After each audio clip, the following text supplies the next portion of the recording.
ultimately, I think this is, one of the greatest American love stories we have.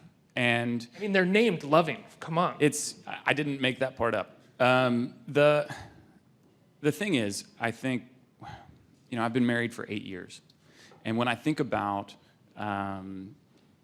really what marriage means and what love means and commitment means, it is all of these kind of small moments. It's not just the anniversaries and the big parts. It's sticking together through harrowing times, through mundane times. That's really how you express, I think, love for one another. And when I was first approached with Nancy Bursky's documentary, The Loving Story, which came out in 2011 on HBO, and I sat and watched that, and I watched these two people together and all this archival footage and all these amazing photographs, I just believed that they were in love.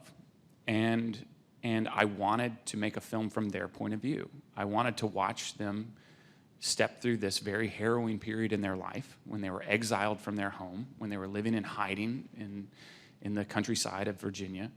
I wanted to see what that love was like day to day. And so that's the type of movie we made. But also it supports the facts. They didn't attend the oral arguments of the Supreme Court. So as a storyteller, you have this one goal, but also I think when you're doing something based on fact, you deal with the facts that you have at hand, and that was a fact. And it sent me down in my opinion, a more interesting path, which was, here are two people whose life is dependent on this legal system that they're really unfamiliar with. It's happening over here in the distance, but their life depends on it.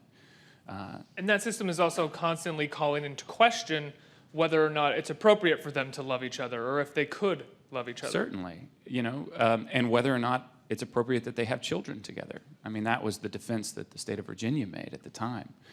And I find it very dramatic to actually not see the day-to-day calculations that the lawyers were making, which were fascinating. And these were two brilliant lawyers supported by the ACLU, which is an extremely important organization. I don't want to diminish the importance of the court case, but if you're following the point of view of Richard and Mildred Loving, you're just not involved in the day-to-day of it. And that's what we made a film about.